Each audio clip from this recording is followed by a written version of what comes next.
एउटा गुणस्तरीय रङ्गशाला समेत नपाएका क्रिकेट खेलाडीले देशलाई विश्वकप छनौटसम्म पुर्याए। तीमाथि न्याय गर्न पनि हामी सबै एक ठाउँमा उभिनु छ। दुःखका साथ भन्नुपर्दछ, लगभग सिङ्गो संसदको विश्वासको मत पाएको प्रधानमन्त्रीलाई त्यही संसद विघटनको खुला पक्षपोषणले ठुलो नैतिक, संवैधानिक र राजनीतिक चुनौती दियो। सहमतिको वातावरण बनाउन प्रयत्नशील थिए, तर राष्ट्र सामु स्थिरताको प्रतिबद्धता जनाएका दुई दल नै अस्थिरतातिर अग्रसर हुनु चिन्ताको विषय हो। सभामुख महोदय, मैले संसदसँग वाचा गरेको थिएँ, म हरेक पटक रिपोर्ट कार्डका साथ उपस्थित हुनेछु। हुन्डी, विदेशमा अवैध कारोबारमा लगानी तथा पुँजी पलायनलाई नियन्त्रण गर्न निर्णायक हस्तक्षेपको तयारी गरिएको छ। हरेक वर्ष किसानले दुःख पाउने विडम्बनापूर्ण अवस्था अन्त्य गर्दै यस वर्ष समयमै पर्याप्त मात्रामा मलखाद आपूर्ति सुनिश्चित गरिएको छ। मलाई विश्वास छ यो सम्मानित संसद फेरि एकपटक स्थायित्व र एकताको सन्देश दिँदै अस्थिरताको विपक्षमा उभिनेछ।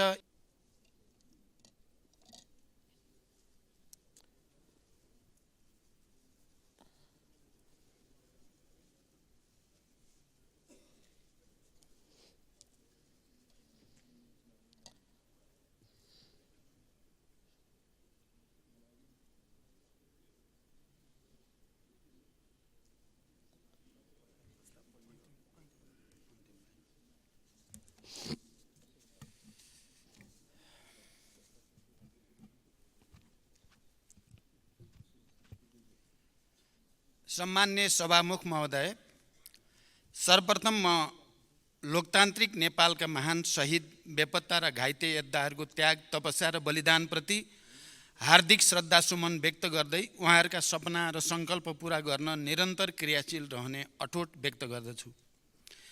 11 पौष 1979 मा गठन भएको सरकारलाई पुस 26 गते यो सम्मानित संसदबाट अभूतपूर्व विश्वासको मत प्राप्त भएको थियो। त्यस यता सरकार अर्थतन्त्रको पुनरुत्थान, सुशासनको प्रत्याभूति, विकास निर्माणमा तीव्रता, सेवा प्रवाहमा सरलीकरण, सामाजिक न्यायको प्रवर्धन र राष्ट्रिय हितको अभिवृद्धिका लागि इमानदारीपूर्वक क्रियाशील रहेको यस सम्मानित संसदलाई जानकारी नै छ। यही अवधिमा नेपालको संविधानमा व्यवस्था भए बमोजिम नयाँ राष्ट्रपति र उपराष्ट्रपतिको निर्वाचन अत्यन्तै सौहार्दताका साथ सम्पन्न भएको छ। म उहाँहरू दुवैलाई गरिमामय पदमा नियुक्तिका लागि हार्दिक बधाईसहित सफल कार्यकालको शुभकामना व्यक्त गर्दछु। सभामुख महोदय, फेरि विश्वासको मतका लागि यति छिटै संसदसँग अनुरोध गर्ने अवस्था आउला भन्ने मैले सोचेकै थिइनँ। राजनीतिक स्थिरताको प्रतिबद्धता सहित सरकार गठन गरेका थियौँ। मैले मात्रै होइन, सहयात्री सबै दलका नेताहरूले पनि संसदमा स्थायित्वको वाचा गर्नुभएको थियो। प्रधानमन्त्री र मन्त्रीहरू बीच न ठुला कुनै नीतिगत मतभेद देखिएका थिए, न कार्यशैलीगत मतभेद नै। क्याबिनेट बैठकहरू सधैँ अत्यन्त सौहार्द रहे। व्यक्तिगत सम्बन्धहरू पनि सुमधुर थिए र अहिले पनि छन्। चौतर्फी निराशा र हताशालाई चिर्दै सरकारले एकदमै छिटो जनतामा एक स्तरको आशा जगाएको पनि थियो। तर राष्ट्रिय सहमतिमा राष्ट्रपति चयनका लागि मेरो प्रस्तावपछि अचानक राप्रपा र नेकपा एमालेका मन्त्रीहरूले राजीनामा दिनुभयो र सरकारलाई दिएको विश्वासको मत पनि फिर्ता लिनुभयो। यसरी संविधान त फेरि विश्वासको मत लिन आवश्यक बन्न गयो। सरकार गठनको 2 महिना नपुग्दै विश्वासको मत फिर्ता लिने निर्णयको प्रतिरक्षा निर्णय गर्ने दल र निर्णय गर्ने माननीयहरूले नै गर्नुहोला। यो कति राजनैतिक र जिम्मेवार निर्णय भयो, त्यसको जवाब पनि उहाँहरूले नै दिनुहोला र जनताको पनि आफ्नो मूल्याङ्कन हुने नै छ। तर पनि मलाई के कुरामा खुसी छ भने साथीहरूले आजका दिनसम्म पनि प्रधानमन्त्री र सरकारको यो गलत काम वा निर्णयले गर्दा हामीले विश्वासको मत फिर्ता लिनु पर्यो भन्नुभएको चाहिँ छैन। म सरकार बाहिर रहेका पार्टीहरूलाई समेत जोडेर राष्ट्रिय सहमतिको वातावरण बनाउन प्रयत्नशील थिएँ, तर राष्ट्र सामु स्थिरताको प्रतिबद्धता जनाएका दुई दल नै अस्थिरतातिर अग्रसर हुनु चिन्ताको विषय हो। गठबन्धन सरकार आफै एउटा राजनैतिक साझेदारी पनि हो र यो सरकार पनि त्यस्तै साझेदारी थियो। गठबन्धनका घटक बीच केही वैचारिक राजनीतिक मतभेद थिए, तर हामीले न्यूनतम साझा कार्यक्रम बनाएर सहमतिको आधार तयार गरेका थियौँ र विगतका मतभेदहरूलाई नउठाउने समझदारी गरेका थियौँ। म त्यो प्रतिबद्धतामा कायम रहेँ, तर केही पक्षबाट त्यसको पालना भएन। सभामुख महोदय, संसदमा पहिलो दिन नै संसद विघटनको अत्यन्त संवेदनशील विषयले प्रवेश पायो र त्यसले सिङ्गो देश तरङ्गित पनि बन्यो। त्यो विषयको उठान न सान्दर्भिक थियो न प्रासङ्गिक नै थियो। देशमा ठुलो संवैधानिक र राजनीतिक सङ्कट निम्त्याएको त्यो कदम कुनै गर्वको विषय थिएन। दुई पटक सम्मानित सर्वोच्च अदालतले नै असंवैधानिक भनिसकेको र संवैधानिक निरूपण भइसकेको त्यस्तो अप्रिय विषयको प्रवेशले गठबन्धनमा अविश्वास मात्र बढाएन, संविधान र लोकतन्त्रको निरन्तरता एवं संसदको स्थायित्वमै प्रश्न चिन्ह खडा गर्यो। मैले दुःखका साथ भन्नुपर्दछ, लगभग सिङ्गो संसदको विश्वासको मत पाएको प्रधानमन्त्रीलाई त्यही संसद विघटनको खुला पक्ष पोषणले ठुलो नैतिक, संवैधानिक र राजनीतिक चुनौती दियो। राष्ट्रिय सहमतिका लागि मेरो निरन्तर प्रयासले पनि गठबन्धनको प्रमुख दलबाट नै समर्थन पाउन सकेन। प्रधानमन्त्रीका रूपमा मैले संसदबाट लगभग राष्ट्रिय सहमतिको समर्थन प्राप्त गरेँ। त्यो ऐतिहासिक समर्थनप्रति कृतज्ञता जनाउन र राष्ट्रका सङ्कटहरूको सामना गर्न पनि मैले राष्ट्रिय सहमतिमै जोड दिनु पर्थ्यो र मैले जोड दिएँ पनि। राष्ट्रपति जस्तो सम्मानित संस्था पटक पटक राजनीतिक विवादमा परेको र त्यसले लोकतन्त्रप्रतिको जनआस्थाकै मानमर्दन गरेको पृष्ठभूमिमा मैले नयाँ राष्ट्रपतिमा राष्ट्रिय सहमति जुटाउने नयाँ सुरुवात गर्न चाहेँ। संसदको सबैभन्दा ठुलो दलको हैसियतले समझदारीमै नेपाली काङ्ग्रेसलाई राष्ट्रपति दिउँ भनेर मैले नेकपा एमालेका अध्यक्षसँग ठोस रूपमा प्रस्ताव पनि राखेँ। त्यसले राजनीतिक सन्तुलन पनि कायम हुन्छ र अन्य समस्या समाधान गर्न पनि सहज हुन्छ मैले भनेको थिएँ, तर परिणाम त्यसमा सहमति हुन सकेन। हामीले सहमतिमा राष्ट्रपति र उपराष्ट्रपति चुन्न सकेनौँ, तर प्रधानमन्त्रीका रूपमा मैले गरेको प्रयास र लिएको अग्रसरतामा कुनै खोट थिएन। म आज सम्मानित सदनलाई भन्न चाहन्छु, मेरो त्यो चाहना के कमजोरी थियो र या यो पहल राष्ट्रप्रतिको जिम्मेवारी बोध थियो? सभामुख महोदय, मैले संसदसँग वाचा गरेको थिएँ, म हरेक पटक रिपोर्ट कार्डका साथ उपस्थित हुनेछु। एमाले र राप्रपाका मन्त्रीहरूले सरकार छाडेपछिको गतिरोधले प्रभाव नपरेको भए सरकारका उपलब्धिको सूची अझ फराकिलो हुने थियो। तैपनि यो छोटो अवधिमा केही उल्लेखनीय काम अवश्य भएका छन्। म छोटकरीमा ती काम उल्लेख गर्ने अनुमति चाहन्छु। सरकारका नीतिगत प्राथमिकता र कार्यक्रममा समेटिएका विषयको प्रभावकारी, परिणाममुखी र समयबद्ध कार्यान्वयनका लागि एकीकृत कार्ययोजना तयार भएको छ। अर्थतन्त्रको पुनरुत्थान, सेवा प्रवाहमा सुधार, सुशासन, विकास र सामाजिक न्यायलाई प्राथमिकतामा राखेर नीतिगत, प्रक्रियागत र संस्थागत सुधारका निर्णयहरू कार्यान्वयनमा लगिसकिएको छ। यसैको परिणामस्वरूप केही आर्थिक परिसूचकहरूमा सकारात्मक नतिजा देखा पर्न थालेको छ। अर्थतन्त्रको बाह्य क्षेत्र सुधारको क्रममा छ। तरलता सङ्कुचनको स्थितिमा सुधार आएको छ। विदेशी मुद्रा सञ्चिति, विप्रेषण आप्रवाह, पर्यटन आगमन आदि क्षेत्रमा उत्साहजनक प्रगति देखिएको छ। ब्याज दर घट्दै गएको छ। सरकारी खर्चमा मितव्ययता काम गर्न, अनावश्यक खर्च कटौती तथा प्राथमिकता प्राप्त क्षेत्रमा स्रोतको कमी हुन नदिने गरी बजेटको पुनर्विन्यासको काम सुरु भइसकेको छ। खर्च नियन्त्रणका लागि अत्यावश्यक बाहेक मन्त्री र उच्चपदस्थ कर्मचारीहरूलाई विदेश भ्रमणमा रोक लगाइएको छ।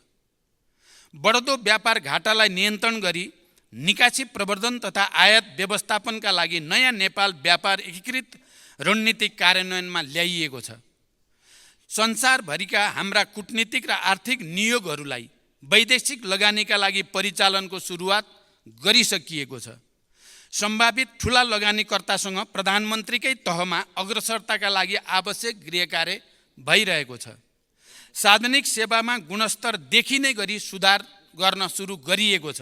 राहदानी, राष्ट्रिय परिचय पत्र, सवारी चालक अनुमति पत्र, नो अब्जेक्सन लेटर लगायतका सेवाहरूमा जनताको कष्टपूर्ण लाइन पछिल्ला दिनमा निकै नै कम भएको छ। सेवाग्राहीको बढी भिडभाड हुने राहदानी विभाग, कन्सुलर सेवा विभाग, वैदेशिक रोजगार विभाग जस्ता सरकारी कार्यालयहरूबाट प्रवाह हुने सेवालाई छिटो छरितो, विश्वसनीय र सहज बनाउन अनलाइन सेवाग्राही सहायता कक्षको व्यवस्था, सीसीटीभी क्यामेराहरूको जडान, अनुगमन र निगरानीको व्यवस्था सुरु गरिएको छ। नागरिकलाई सम्बन्धित जिल्लाबाट नै राहदानी छिटो छरितो तवरले पाउने व्यवस्था मिलाइएको छ। राष्ट्रिय परिचय पत्र हाल 14 जिल्लाका 15 स्टेसनहरूबाट वितरण गर्ने काम सुरु भएको छ। राष्ट्रिय परिचय पत्र आवेदन अभियान 45 जिल्लामा सम्पन्न भई हाल 17वटा जिल्लामा सञ्चालन भइरहेको छ। स्थानीय तहका कुल 6665 वटा ओडाबाट अनलाइन प्रणाली मार्फत व्यक्तिगत घटना दर्ता सुरु गरिएको छ।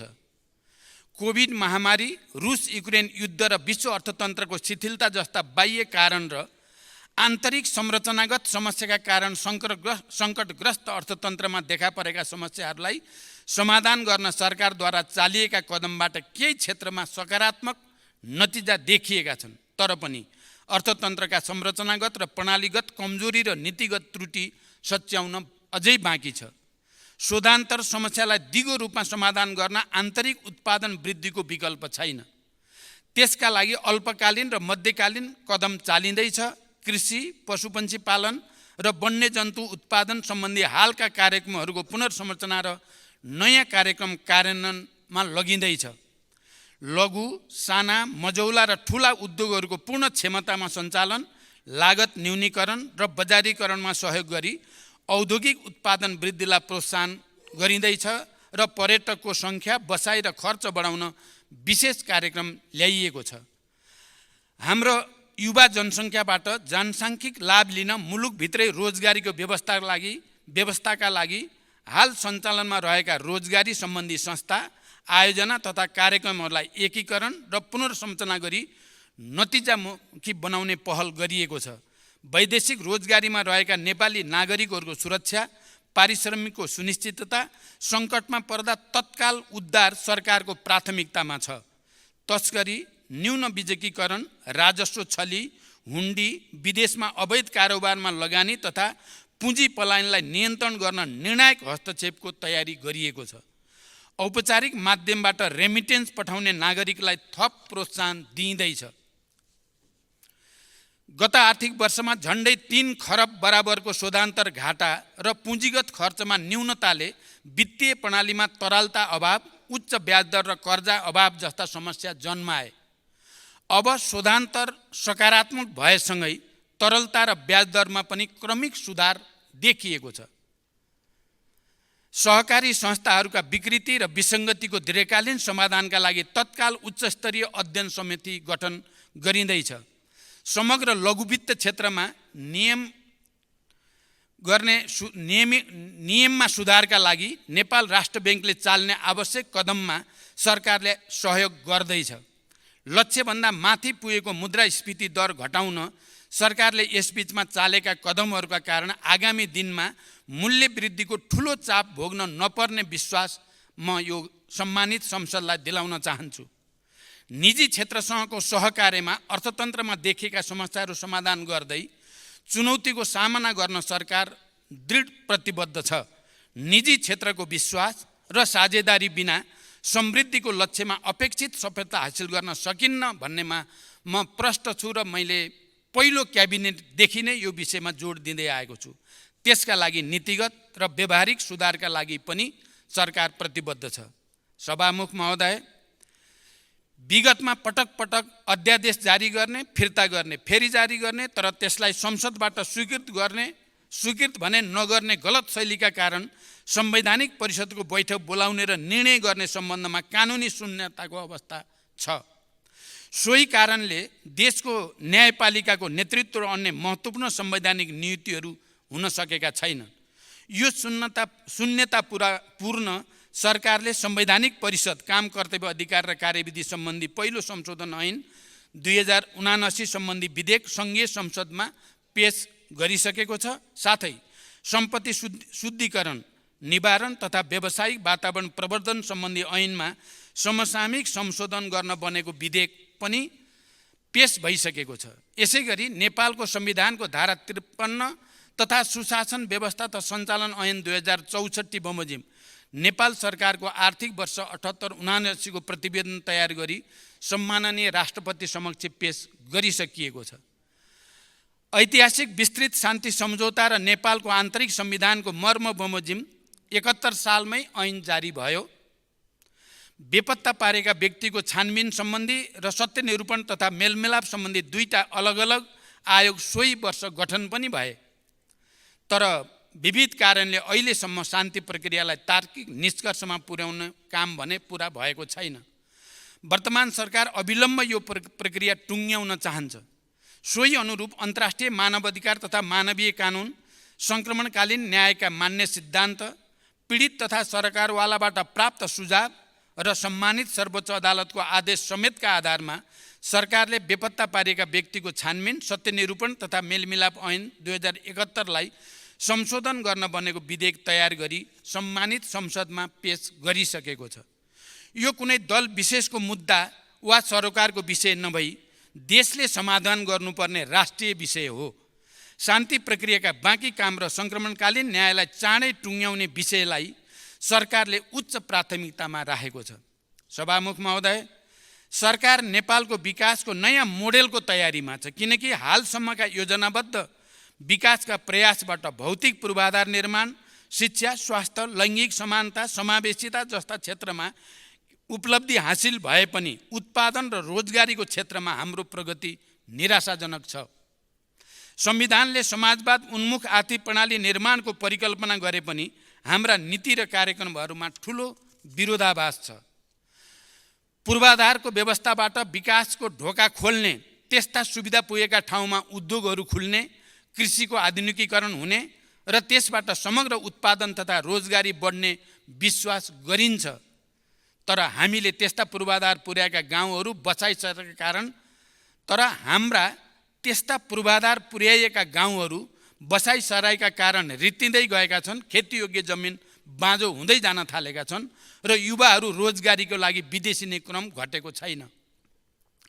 यो अवस्थाबाट पार पाउन पहिले कार्यान्वयन गरिआएका नीति, योजना र कार्यक्रममा टालटुल गर्ने सुधार अब सम्भव छैन। क्रम भङ्ग नै जरुरी छ भन्ने सरकारको विश्वास छ। त्यसैले 16औं विकास योजनामा विकासको नयाँ मोडेल पेश गर्ने सरकारको तयारी रहेको छ। आगामी आर्थिक वर्षको बजेटमा खर्च कटौती अनि उपलब्ध स्रोतको अधिकतम उपयोग हुने क्षेत्रमा बजेट विनियोजनमा जोड दिइँदैछ। अत्यावश्यक बाहेक नयाँ आयोजनाहरू सुरु नगर्ने र अधिक प्रतिफल दिने आयोजनाहरूलाई मात्र बजेट विनियोजन गर्ने नीति लिइँदैछ।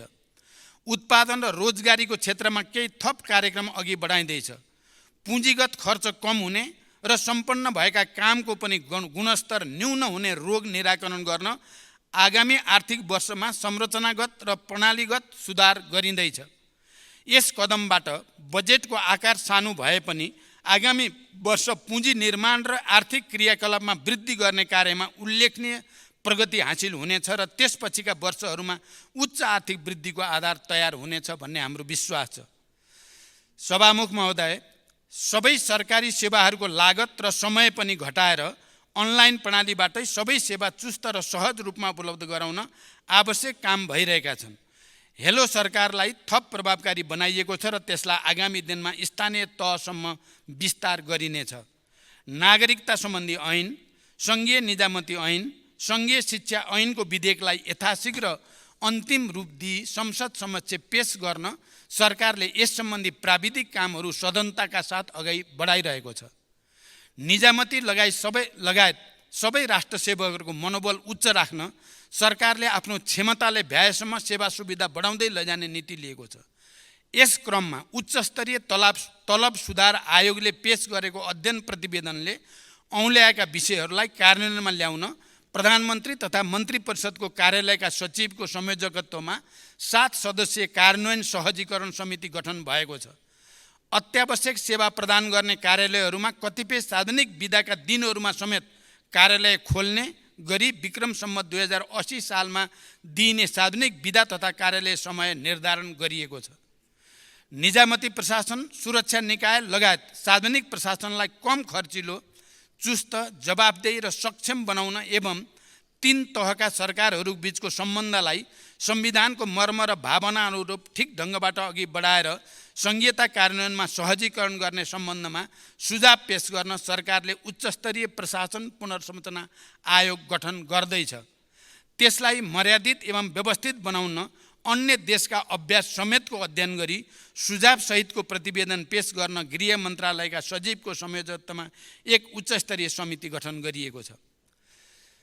प्रशासनिक समन्वयका लागि नेपाल सरकारका मुख्य सचिवको संयोजकत्वमा प्रशासनिक समन्वय परिषदको गठन भएको छ। सङ्घीयता कार्यान्वयनमा देखा परेका समस्या समाधान गर्न संविधान र कानुन बमोजिम गठित अन्तर प्रदेश परिषद लगायतका संयन्त्रलाई क्रियाशील बनाउने र गर्न बाँकी कामहरूको सूची बनाई क्रमशः कार्यान्वयन गर्दै जाने दिशामा सरकार अघि बढिरहेको छ।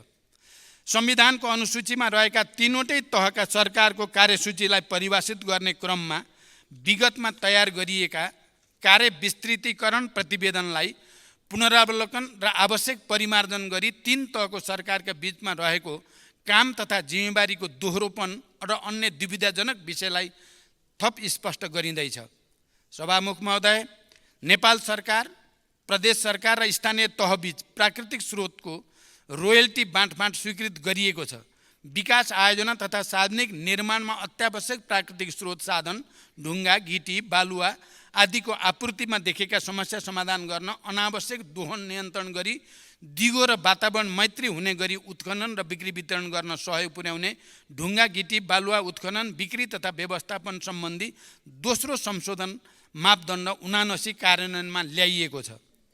विकास सम्बन्धी छुट्टै ऐनको विधेयक तयार भइरहेको छ।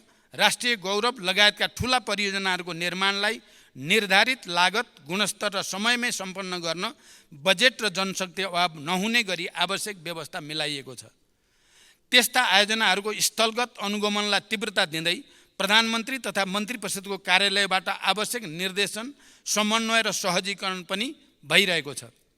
ठेक्का लिएर काम पुरा नगर्ने, बीचमै काम छोड्ने तथा काममा विलम्ब गर्ने निर्माण व्यवसायहरूलाई सचेत गराइएको छ र बारम्बार म्याद थप्दा पनि काम पुरा नगर्ने व्यवसायलाई कालो सूचीमा पनि राखिएको छ। निर्माण कार्यमा गुणस्तर कायम गर्न अनुगमन तथा प्राविधिक परीक्षणमा तीव्रता दिइएको छ। साथै काम सम्पन्न भइसकेर पनि निर्माण व्यवसायले समयमै भुक्तानी नपाउने समस्यालाई पनि सरकारले गम्भीरतापूर्वक लिएर समाधानमा अगाडि बढिरहेको छ। देशका विभिन्न 8 स्थान औद्योगिक ग्रामको रूपमा घोषणा भएका छन्। चालू आर्थिक वर्षमा उद्योग विभाग अन्तर्गत करिब रु 20 अरब प्रत्यक्ष वैदेशिक लगानीको प्रतिबद्धता प्राप्त भएको छ भने अहिलेसम्म प्रत्यक्ष वैदेशिक लगानी प्रतिबद्धता करिब 4 खरब 40 अरब पुगेको छ। यसैगरी लगानी बोर्ड मार्फत हालसम्म करिब रु 10 खरब 40 अरब लगानी प्रतिबद्धता प्राप्त भएको छ। देशमा हालसम्म जडित विद्युत क्षमता 2632 मेगावाट पुगेको छ भने करिब 96% जनतामा विद्युतको पहुँच पुगिसकेको छ। आगामी आर्थिक वर्षभित्र 100% जनताको बिजुलीमा पहुँच हुनेछ। स्वदेशमा आन्तरिक खपत बढाउँदै बचत हुने विद्युत छिमेकी देशहरूमा निर्यात गर्न पनि सरकारको विशेष प्राथमिकतामा छ। सभामुख महोदय, मलखादमा दिइएको अनुदान लक्षित वर्गसम्म नपुगेको र कतिपय अवस्थामा दुरुपयोग भएको सरकारवालाको चासोपछि यसमा सरकारले पुनरावलोकनको आवश्यकता महसुस गरेको छ। तर पर्याप्त गृह कार्यपछि मात्रै यस विषयमा आवश्यक निर्णय गर्ने गरी आजको क्याबिनेटले हाललाई पुरानै व्यवस्था कायम रहने निर्णय गरेको सम्मानित संसदलाई जानकारी गराउन चाहन्छु। हरेक वर्ष किसानले दुःख पाउने विडम्बनापूर्ण अवस्था अन्त्य गर्दै यस वर्ष समयमै पर्याप्त मात्रामा मलखाद आपूर्ति सुनिश्चित गरिएको छ। उखुको न्यूनतम खरिद मूल्य प्रति क्विन्टल रु 540 कायम गरिएको छ भने गहुँको न्यूनतम खरिद समर्थन मूल्य प्रति क्विन्टल रु 3351 निर्धारण गरिएको छ। कृषकको माग सम्बोधन गर्दै दुधको नयाँ न्यूनतम खरिद मूल्य प्रति लिटर रु 65 निर्धारण गरिएको छ।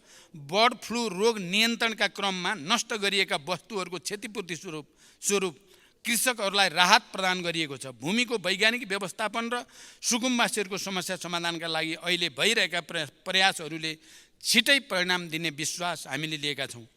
सरकारी निकायका वेबसाइटहरू बीच एकरूपता कायम गर्न एकीकृत वेबसाइट व्यवस्थापन प्रणाली विकास गरिएको छ।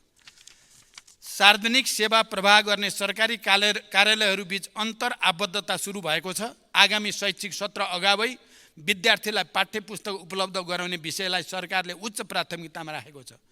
यसैगरी नेपाल सरकारबाट निर्णय भई नेपाल राजपत्रमा प्रकाश हुन बाँकी शहीदहरूको नामावली नेपाल राजपत्रमा प्रकाशन गर्ने प्रक्रिया अघि बढेको छ। कोशी अस्पताललाई शिक्षण अस्पतालका रूपमा विकास गरी पूर्वाञ्चल विश्वविद्यालय अन्तर्गत आङ्गिक मेडिकल कलेजका रूपमा सञ्चालन गर्ने व्यवस्था गरिएको छ। गेटा मेडिकल कलेजलाई शहीद दशरथ चन्द राष्ट्रिय स्वास्थ्य विज्ञान विश्वविद्यालयको रूपमा विकास गर्न मन्त्री परिषदबाट अवधारणा पत्र स्वीकृत भई प्रक्रिया अगाडि बढाइएको छ। सरकारी अस्पतालहरूको स्तरोन्नति गरी न्याम्स अन्तर्गत नयाँ मेडिकल कलेजहरू खोल्न अत्यन्त तीव्रताका साथ गृह कार्य भइरहेको छ। यसबीच पोखरा अन्तर्राष्ट्रिय विमानस्थल सञ्चालनमा आएको छ भने विभिन्न विमानस्थलको स्तरोन्नति भइरहेको छ। राष्ट्रको आत्मबल र सम्मान बढाउने खेलाडीहरूलाई प्रोत्साहित र पुरस्कृत गरिएको छ।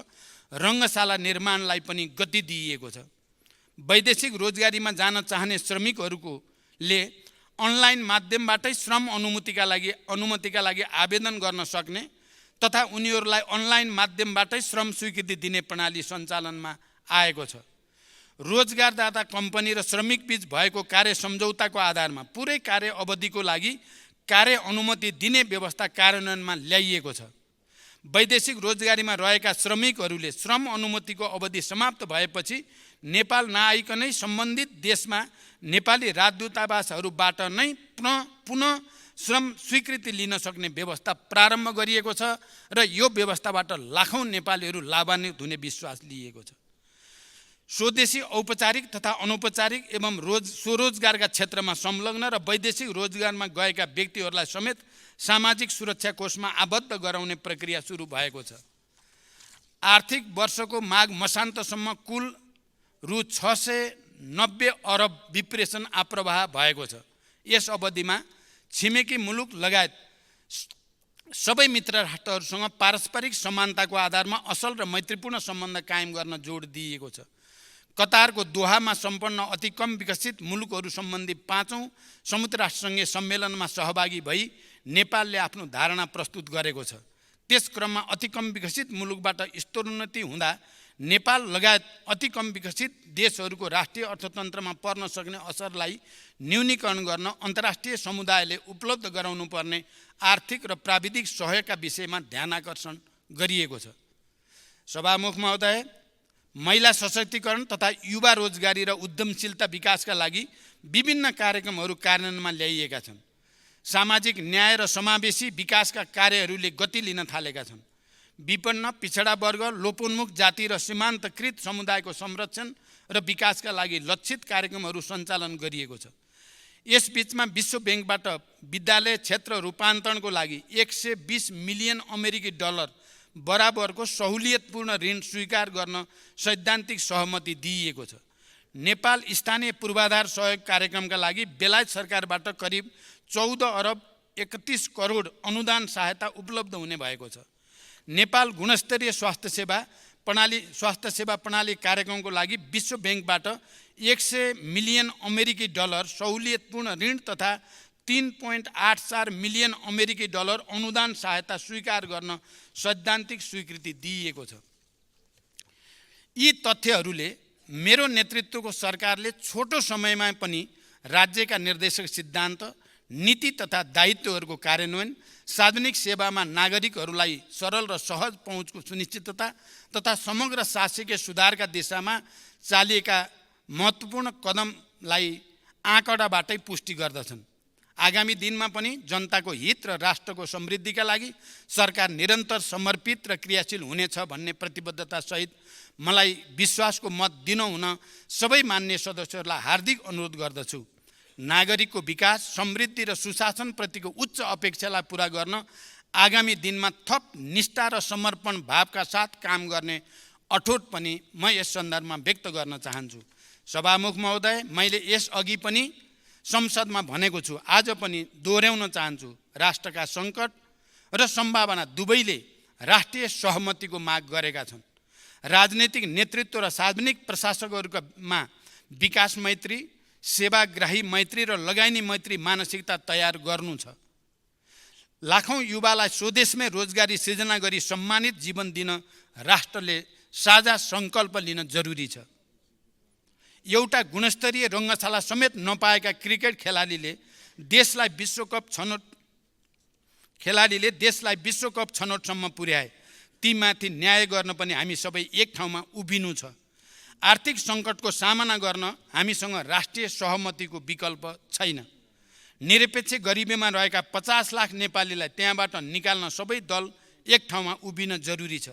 राष्ट्रियता, राष्ट्रिय सुरक्षा, परराष्ट्र सम्बन्ध, प्रमुख आर्थिक विषय एवं रणनीतिक पूर्वाधार लगायतका राष्ट्रका आधारभूत विषयहरूमा पनि मैले राष्ट्रिय सहमतिको विकल्प देखेको छैन।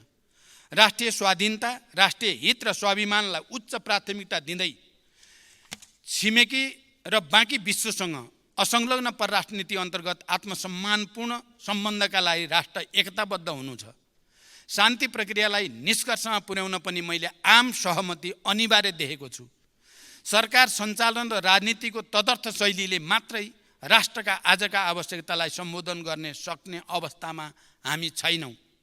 हजारौँ रोजगारी सृजना गर्ने महत्त्वकांक्षी परियोजनाहरूका लागि हामीले बाँकी विश्वलाई विश्वस्त गर्न पनि राष्ट्रिय एकता नै जरुरी छ।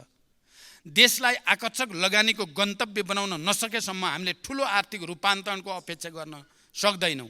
त्यसका लागि हामीले विश्व रङ्गमञ्चमा अब नेपालले एकीकृत रूपमा फरक ढङ्गले सोच्न थालेको छ भन्ने सन्देश दिनु छ। अहिलेकै पर्यटकको सङ्ख्या र गुणस्तरले हाम्रो पर्यटन क्षेत्रले फड्को मार्न सक्दैन। अहिलेकै पूर्वाधारले मात्र पनि हामी पर्यटनमा क्रान्ति ल्याउन सक्दैनौँ।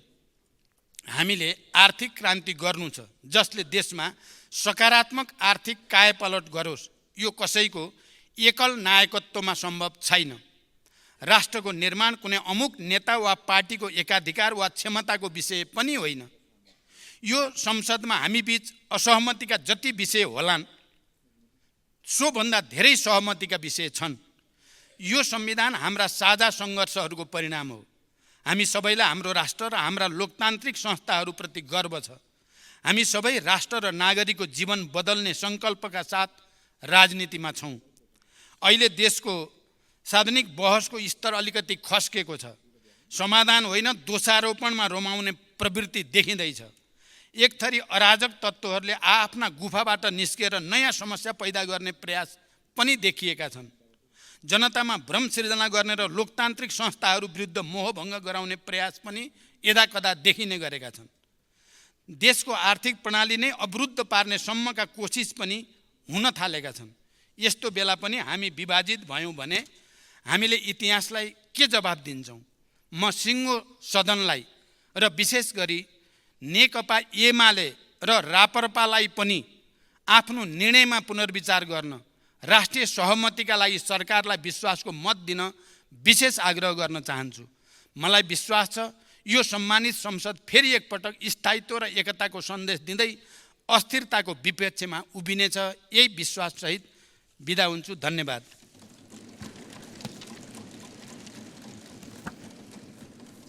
अन्त्यमा सम्माननीय सभामुख महोदयको अनुमतिले नेपालको संविधानको धारा 100 को उपधारा 2 बमोजिम प्रतिनिधि सभाबाट विश्वासको मत प्राप्त गर्न प्रतिनिधि सभा नियमावली 2075 को नियम 152 को उपनियम 4 बमोजिम प्रस्ताव प्रस्तुत गर्दछु।